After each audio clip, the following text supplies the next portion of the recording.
ساری مخلوق کو فطری طور پر ان کی ضرورت کے مطابق رحمت باری سے حصہ ملتا ہے۔ اس کو اگر میں آسان کر کے کہوں تو میں کہوں گا کہ ساری مخلوق کو اس کی ضرورت اور استعداد کے مطابق محمد الرسول اللہ صلی اللہ علیہ وسلم کی برکات پہنچتی ہے۔ رحمت الہی کیا ہے؟ وما ارسلناک الا رحمۃ للعالمین، آپ کی ذات بابرکات مجسم رحمت الہی ہے۔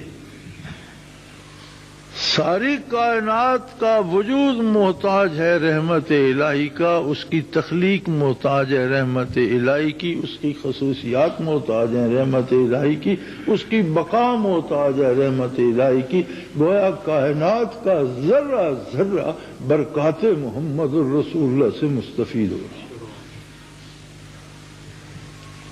اور یہ تو تاریخ میں موجود ہے نا کہ حضور صلی اللہ علیہ وسلم فرماتے ہیں کہ میں باہر نکلتا تھا تو شجر و حجر، درخت اور پتھر مجھے سلام پیش کرتے تھے، الصلاۃ والسلام علیک یا رسول اللہ، صلاۃ اور سلام ہو، درود ہو اور سلام ہو آپ کی ذات۔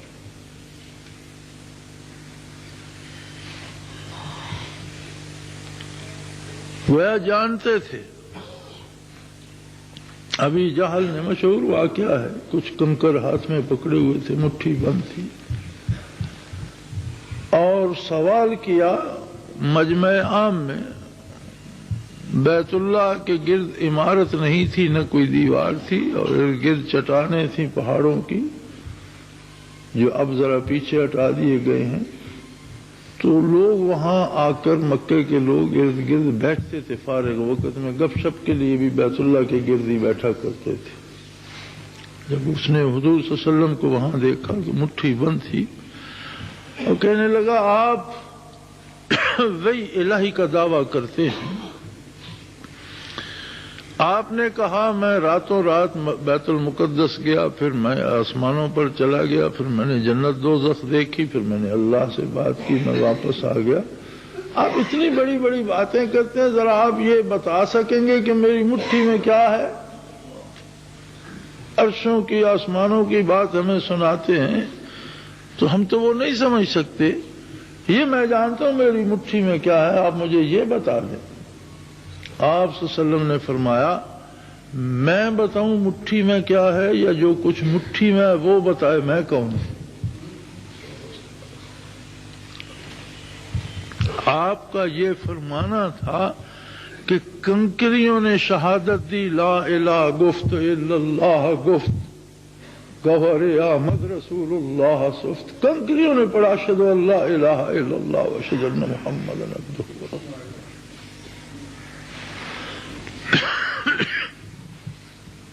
یہ کنکر، پتھر، درخت ایک درود پڑھتے ہیں، اسی ذات کی برکات سے مستفید ہوتے، اسی ذات ستودہ صفات صلی اللہ علیہ وسلم کی برکات سے ان کا وجود قائم ہے۔ اور اِن مِّن شَيْءٍ إِلَّا يُسَبِّحُ بِحَمْدِهِ، کوئی ایسی چیز کائنات میں نہیں جو اللہ کی تسبیح نہ کرتی ہو۔ یہ برکات محمد الرسول اللہ ہے کہ ہر ذرہ اللہ کا ذکر کرتا ہے، ہر پتا، ہر شاخ، ہر ڈالی، ہر قطرہ، ہوا کا ہر جھونکا، اور جو ذکر نہیں کرتا وہ باقی نہیں رہتا۔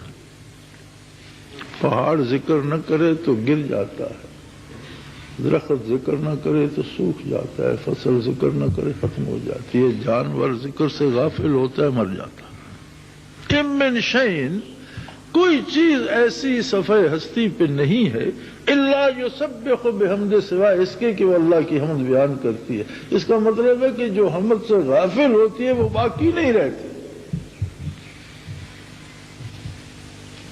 اور ذکر الہی اور اللہ کی حمد کیا ہے؟ یہی تو برکات محمد الرسول اللہ صلی اللہ علیہ وسلم ہے کہ قرآن حکیم نے آپ صلی اللہ علیہ وسلم کی برکات کا حوالہ دیتے ہوئے فرمایا ثم تلین جلودہم وقلوبہم الی ذکر اللہ، جو آپ سے متصل ہوئے ان کی کھال سے لے کر نہا خانہ دل تک ہر ذرہ بدن ذاکر ہو گئے، خون کے قطرے اللہ اللہ کرنے لگے، رگ و ریشہ پٹھے اور ہڈیاں اللہ اللہ کرنے لگ گئی، کھال سے لے کر نہا خانہ دل تک ہر ذرہ بدن ثم تلین جلودہم وقلوبہم الی ذکر اللہ۔ تو یہ ساری کائنات مستفید ہو رہی ہے۔ جب بات آتی ہے انسان کی، یہاں اللہ کریم نے انسان پہ فیصلہ چھوڑ دیا کہ تجھے میں نے وہ شعور دیا ہے جو دوسری مخلوق کو نہیں دیا۔ ساری مخلوق حاکم کی اطاعت پہ مجبور ہے، وہ نوری فرشتہ ہے، حاملین عرش ہے یا ذرہ خاک ہے۔ واحد مخلوق ہے انسان جسے اس نے اجازت دے دی کہ یہ کائنات میں نے سجا دی ہے اور اس میں بڑی لذتیں سمو دی ہیں، اس میں بڑا حسن سمو دیا ہے، اس میں بڑے آرام سمو دیے ہیں، اور سب تیرے لیے ہے۔ ایک پابندی ہے کہ جس چیز کو بھی حاصل کرنا ہے اس کے حصول کا جو طریقہ اور سلیقہ میں بتاؤں اس طریقے سے حاصل کرو، رہو موج کرو۔ لیکن اگر میرے بتائے ہوئے طریقے کو چھوڑ کر اپنی پسند سے چھینا جھپٹی سے دھینگا مشتی سے لوگے تو اس کا مطلب ہے کہ تم میری رحمت سے محروم ہو جاؤ۔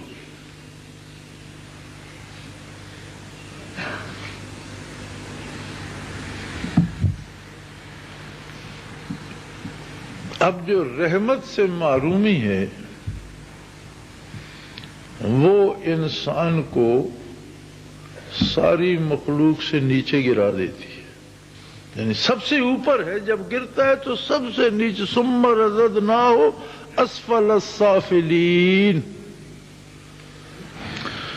لقد خلقنا الانسان فی احسن تقویم، انسان کو ہم نے سب سے اعلیٰ ہر انداز سے مناسب خوبصورت سب سے بہتر پیدا فرمایا، لیکن جب گرتا ہے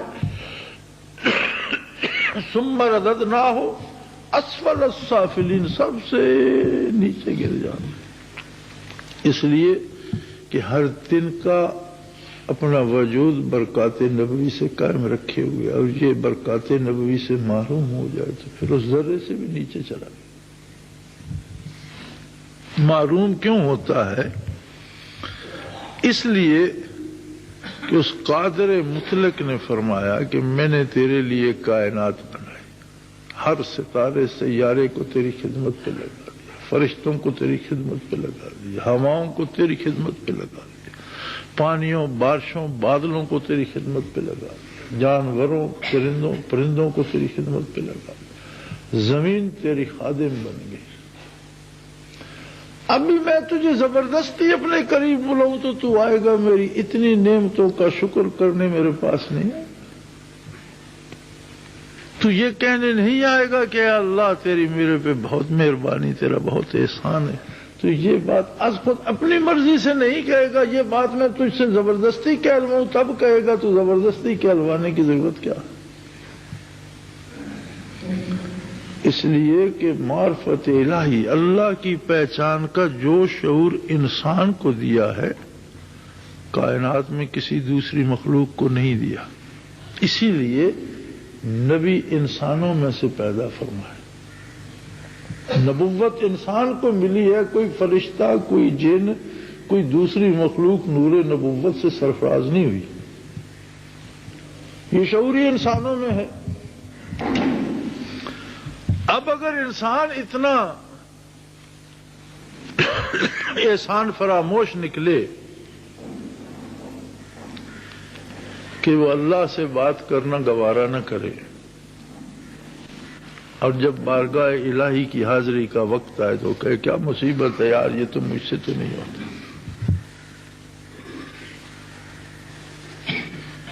جب ہم 5 وقت کی نماز نہیں پڑھتے تو اس کا مفہوم یہی ہے نا کہ بھئی مجھ سے بار بار نہیں جایا جاتا، تم رکھو اپنا دربار اپنا پاس۔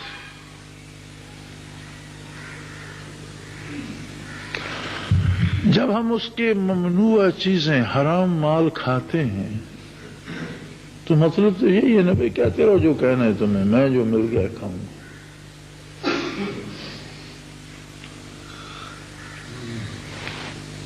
یہی آزمائش اس نے رکھ دی، اور یہ وقتی طور پر ہے، اس عارضی زندگی میں ہے۔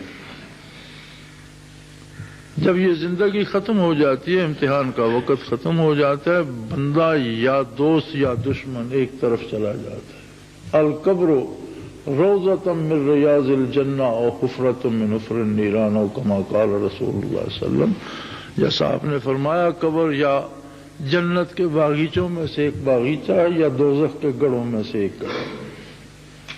پھر فرصت نہیں ملتی نہ واپسی کی نہ تلافی مافات کی۔ تو انسان کے سامنے یہ آزمائش آ گئی، اب اسے دنیا چھوڑنا نہیں ہے، اسے خود کو قتل نہیں کرنا، اسے بھوکا نہیں رہنا، کھائے، اچھا لباس پہنے، اچھی دولت کمائے، اچھی گاڑیاں رکھے، اچھا گھر بنائے، لیکن کمانے کا طریقہ وہ ہو جو محمد رسول اللہ نے بتایا، کھانے کا طریقہ وہ ہو جو حضور علیہ السلام نے ارشاد کیا، خرچ کرنے کا بھی سلیقہ وہ ہو جو سنت نبی میں موجود ہے۔ اب یہ اس طرح کوئی نہیں ڈھل سکتا۔ غلام آقا کے حکم کا پابند ہوتا ہے، لیکن یہ ضروری نہیں ہوتا کہ وہ حکم خوشی سے اور دل سے قبول کرے، یہ ضروری نہیں ہوتا۔ دل ایک اور چیز ہے، اطاعت اور چیز ہے۔ ہر غلام اپنے آقا کے حکم کا پابند ہوتا ہے، اس سے سرگردانی نہیں کر سکتا، لیکن یہ ضروری نہیں کہ اس کا دل بھی بلیوں اچھل رہا ہو کہ مجھے یہ حکم دیا گیا اور میں اس پہ خوش ہوں، نہیں، ان دل سے ناراض بھی ہوتا ہے، خفا بھی ہوتا ہے۔ لوگ ساری رات جن کا پہرا دیتے ہیں، حفاظت کرتے ہیں، دل میں تو شاید انہیں گالیاں دے رہے ہوتے ہیں کہ خود تو سو رہا ہے، ہمیں کھڑا کر دیا۔ یہ کوئی ضروری تو نہیں ان کے دل بھی ساتھ ہوں۔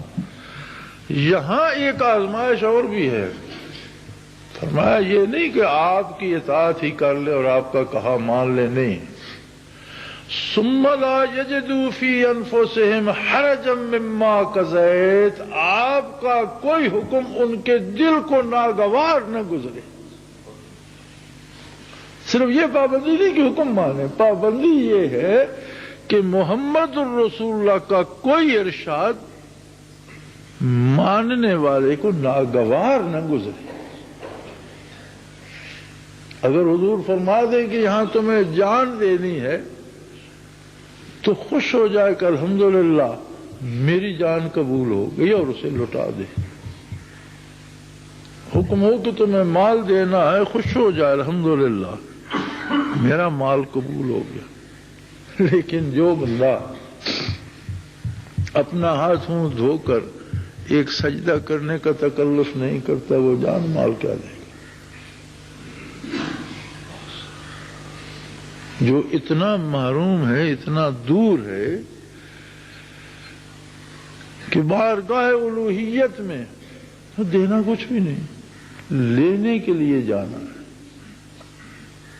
اللہ کو دینے کچھ نہیں جانا، مانگنے جانا ہے، اپنے دکھ درد بیان کرنے ہیں۔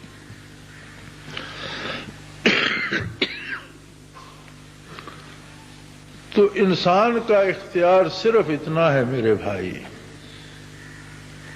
کہ وہ یہ فیصلہ کرتا ہے کہ مجھے حضور صلی اللہ علیہ وسلم کی برکات چاہیے، یا یہ فیصلہ کرتا ہے کہ خیر ہے، گزارا ہو رہا ہے، میں اپنے طور پر کر لوں گا، مجھ سے یہ غلامی نہیں ہوتی بس۔ اگر حصول برکات کا فیصلہ کرتا ہے تو ان کے حصول کی توفیق بھی وہ دے، اور نافرمانی کا فیصلہ کرتا ہے تو اس کے لیے مہلت بھی وہی دیتا ہے۔ جب بارگاہ عالی میں جائے گا کوئی نیا مقدمہ، یہ نئی شہادتیں نہیں ہوں گی۔ فرمایا میدان حشر میں تمہارا جو کچھ زندگی میں تم کرتے رہے وہ اعمال نامہ تمہیں دے دوں گا، اور حکم ہوگا اقرا کتابک، اپنی فائل پڑھ لو۔ کفا بنفسک الیوم علیک حسیبا، تم خود اپنے لیے بہترین جج ہو۔ اگر تم نے خدمت پیغمبر کو چنا ہے، تمہارے کردار نے اس کی تائید کی ہے، تمہارے دل نے اس پر مسرت کا اظہار کیا ہے، تمہیں خوشی ہوئی ہے روزہ رکھ کے، تمہیں بھوکے پیاسے رہ کر مزہ آیا ہے، تمہیں سجدہ کر کے لطف آیا ہے، تمہیں جان مال لٹا کے مزہ آیا ہے، تمہیں لطف دیا ہے اطاعت محمد الرسول اللہ نے، تو جاؤ موج کرو، آج بارگاہ نبوی میں جاؤ اور جاؤ موج کرو۔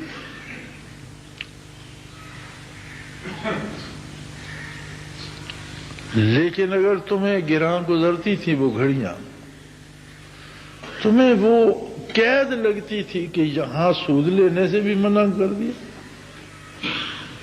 حرام کھانے سے بھی روک دیا، پرائی عزتوں سے کھیلنے سے بھی پابندی لگا دی، باقی بچا کیا بھائی؟ موج میلہ تو ختم ہو گیا، ہم تو موج کریں گے۔ تو فرمایا اپنی کتاب پڑھو اور جاؤ، رحمت الہی کا دامن تو تم نے خود چھوڑ دیا، اب جہاں رحمت نہیں ہوگی وہاں غضب ہوگا، غضب کو دے بھگتو اور جاؤ۔